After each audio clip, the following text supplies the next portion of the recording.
All right, quite possibly going to be my favorite conversation of the month.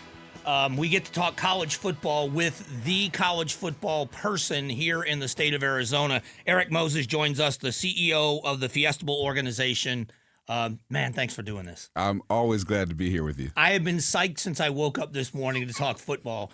I have a love-hate relationship with the Fiesta Bowl. I love it. I absolutely love it. But my Miami Hurricanes can't win no matter what they do. Let's not give up yet. No, They're looking good this year. That's I'm lobbying. I'm lobbying this year. Yes. Let's get them here. Let's make it work. Let's make it work. I want to talk about the games, the bowl games here. First of all, from the attention it brings to the Valley and the attention it brings to the sport of college football. How important is the Fiesta Bowl, and has it been in not only college football, but also bringing it here to Arizona? Well, look, the 53 years of this organization's history, I think, says a lot for what it means not only to the Valley and to the state of Arizona, but also to the college football industry. For many of us like myself and you who grew up on the East Coast, we didn't know very much about this area, this part of the country, but having the opportunity to come here for a large-scale event like the Fiesta Bowl, where the world-class hospitality is on display for everyone involved, whether it's the team, the players, coaches, their families, administrators, fans, everyone feels that, it makes a lot of people go, oh, okay, the Southwest and Arizona, that's a place where I could visit more. That's a place where I could live. I think I told you this before, Mike. When I got here, in my first year here, I met 4 different people who tied their residency in Arizona to coming to a Fiesta Bowl and deciding, I want to live in that place, including Ken Kendrick, who owns the Diamondbacks. Yeah, when you hear people for the first time when they come here and like, oh, there's grass here, there's green, that we are a desert, but it's a beautiful place. And you've had a very successful career. You chose the Fiesta Bowl organization. What motivated you to decide this was for you? I had my own Fiesta Bowl memories as a college football fan and a football fan, and so it already meant something to me. As I went through kind of the interview process and met with our board of directors and got a chance to talk to some of our Yellow Jacket members, like our own Ryan Hatch here, I could see and feel the passion that people in this state and in this area feel about this organization and the good works that it's been able to do for the last 50-plus years in the state. It's one thing to fill a stadium with 2 teams that people want to watch play. I mean, that in college football can sell that. Right. But I was at the kickoff lunch, and I watched that ballroom filled with hundreds and hundreds of people, and many of them are the movers and shakers. And then I watched you do something really cool, and that was bring in the preseason all-state team, whatever you want to call them, in both tackle football and girls flag football. And I looked at that, and I looked at Hatch, and I said, that's the coolest thing I've ever seen. Well, I appreciate that. We thought that any opportunity that we have to highlight the young people in this state, especially in the sport that we're most known for and most connected to, we should do that. And there wasn't a preseason team that we were aware of, and we thought, well, why don't we do one? And why don't we make this not just a business luncheon like there are all year round here that everybody does? We're connected to football. We have to lean into football. So let's give people a game day experience. Let's make them feel the things they would feel going to a game. And let's make certain that these young people understand that they are appreciated and valued and highlighted here in their home state. And maybe, as we talked about off camera and off mic, many more of them will stay around here and play in college. Yeah, it was nice to see them because I saw them kind of lining up out in the hallway before they walked into the ballroom when they were kind of introduced.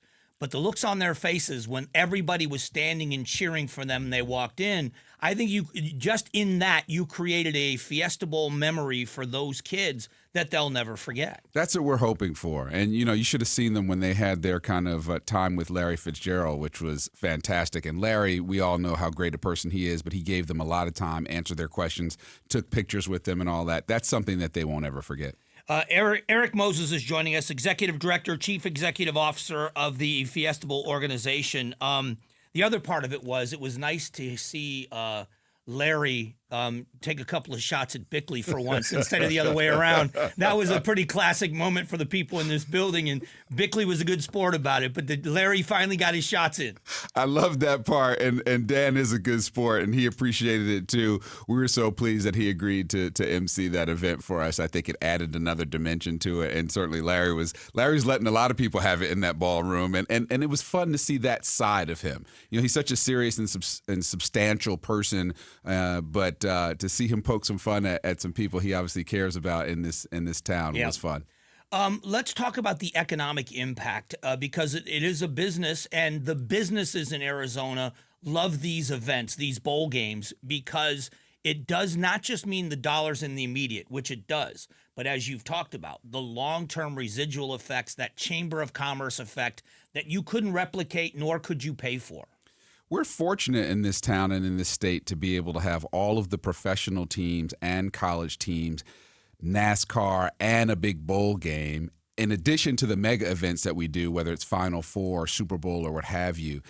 That I think is a luxury that, you know, a lot of other cities and states would kill to have. And so I think you're exactly right. I mean, we want to show people why this place is special. And we want to treat them really well while they're here, and that's a big part of our job. We're responsible for about $100 million in economic impact every year between our two games, and that goes to the bottom line of the state, and we want to continue to do that and push those numbers as high as we can. So let's talk about those two games. Obviously, two different goals. What are the goals with each one of those two games for you, for the fan experience, and what your goals are for them each year? Yeah, well, the Verbo Fiesta Bowl is a part of the college football playoff system, as you know. Our goal for that is to ensure that those teams that are pursuing a national championship understand the importance of playing in that game, understand why this town and this geography is a great place to live, work, play, and visit.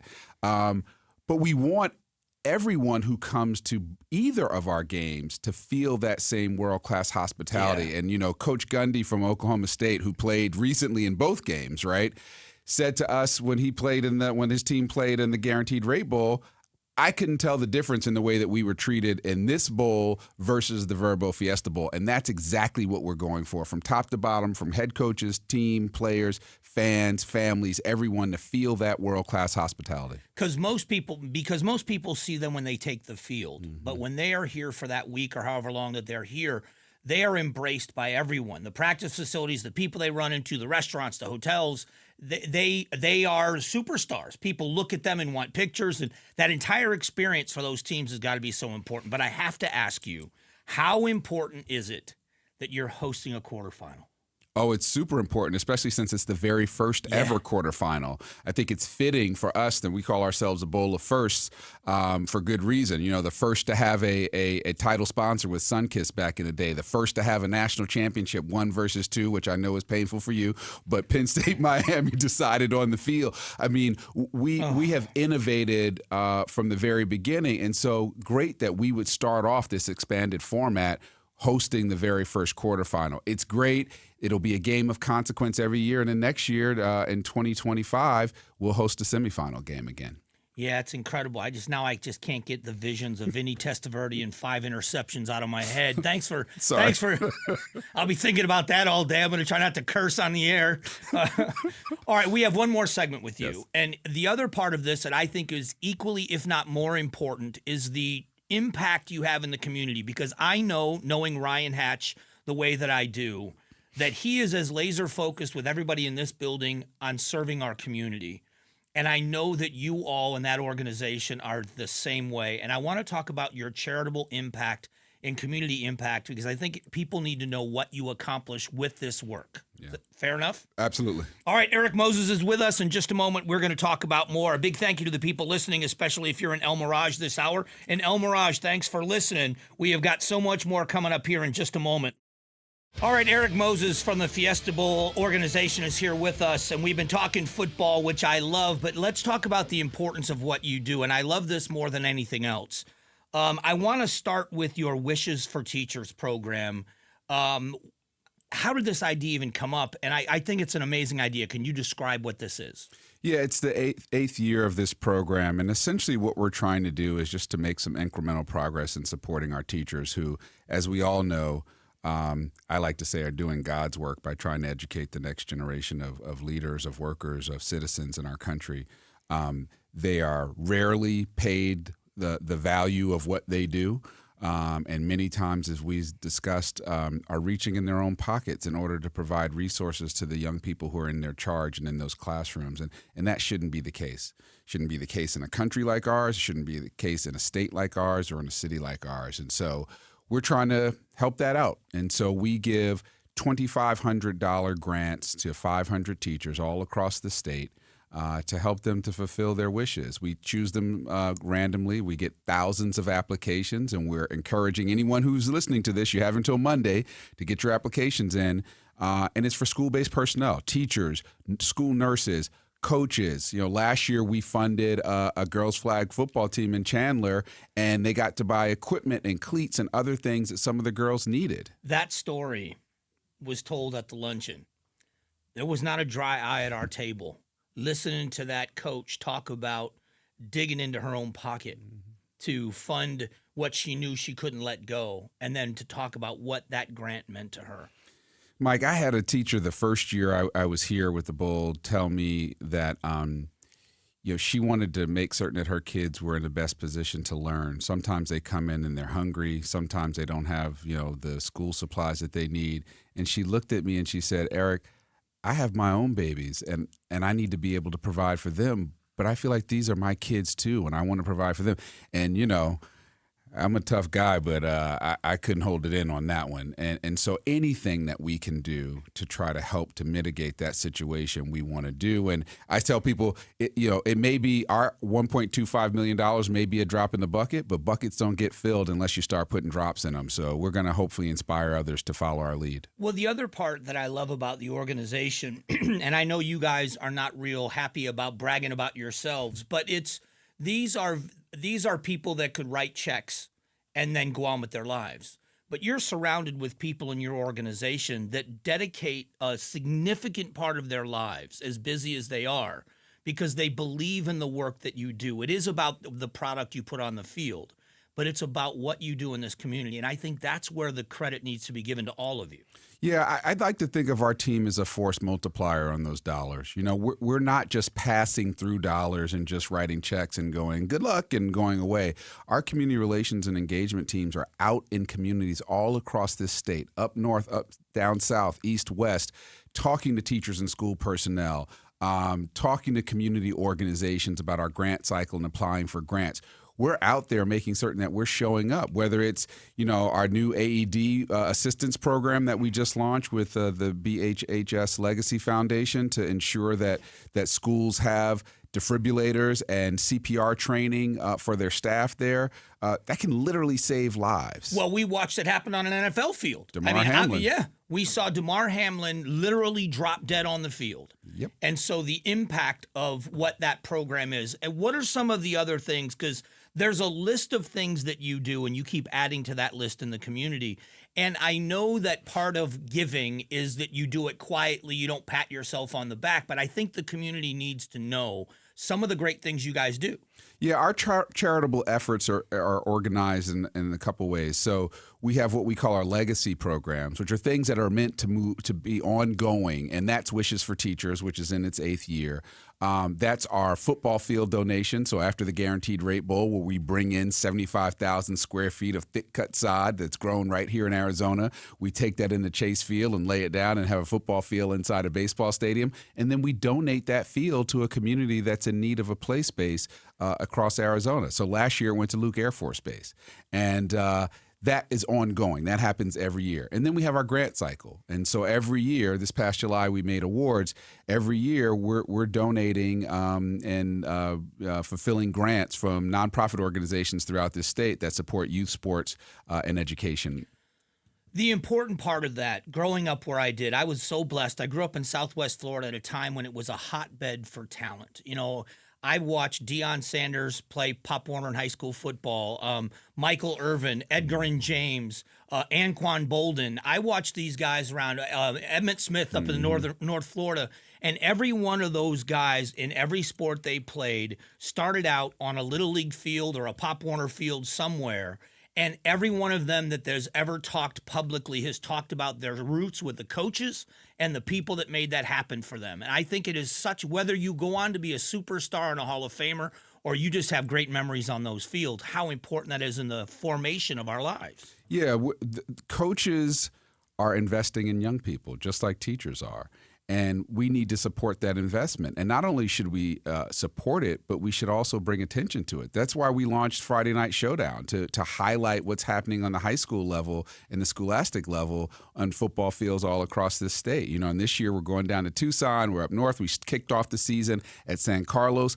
I cannot tell you, Mike, how that entire town showed up for our Friday Night Showdown for their very first game. They won their first game. The whole town showed up. And having just dealt with those watch fires out there, it was the kind of pick-me-up that community needed. And so we recognize that sports has this outsized impact on people's lives. Shame on us if we don't use that for good. The person that taught me how to coach football, he was the head coach, in coaches' meetings would say over and over again, most of these kids are never going to play a down of football after high school. But we can teach them to win with grace and lose with dignity. Lose a big game and a punch in the stomach and how to come back from it. Win a big game and still maintain your composure to win the next one. Life lessons we teach these kids on this field are going to live with them forever. And I believe athletes, team athletes, become better employees. They become better partners, husbands and wives. It's just such a part of your growth experience. Yeah, I was not very good at any sports, but I played baseball through high school, played Pop Warner football. And the thing I know about group dynamics and working in teams, all of that started in those experiences. Just like you said, being able to test yourself and test your mettle in a place that's still safe. You're up. In Little League, it's the bottom of the seventh. You're down 2 runs, bases loaded, and you're up there and there's a 3-2 count. Are you going to put the ball in play and drive in those runs, or are you going to strike out and lose the game? And we have to deal with, as you said, both being the hero and possibly being the GOAT and coming back the next day and still showing up and playing with dignity and respecting yourself and having your own confidence. And these fields and courts and other play places are areas where people learn that, and young people learn that in particular. I could talk to you forever. I mean, I love these conversations. I do. I mean, you motivate me when we have these conversations because you think so much like I do, but the impact you have with that thought process matters so much in our community. So thank you for everything you and the organization does, and I cannot wait to see who these teams are in this bowl game. Yeah, it's going to be fun. Both the games are going to be fun, and folks should know Guaranteed Rate Bowl this year is on the 26th. It's at Chase Field, 3:30 p.m. kick, not 7:30 or 8:30 like we've had in the past. Come on out, walk off some of that turkey and ham you had the day before for Christmas and have a good time downtown. If my Miami Hurricanes are blessed enough to be at one of these bowl games, you will be getting a call from me. You know a guy now. So. I do. And I'm gonna beg for a favor. So, all right, thank you so much. It's my pleasure. All right, Erik Moses joining us for a few moments. We'll be back here in just a second. Thanks for watching the Mike Broomhead Show. Catch up on Amazing Arizonans, a KTAR News podcast, and click the button in the middle to subscribe.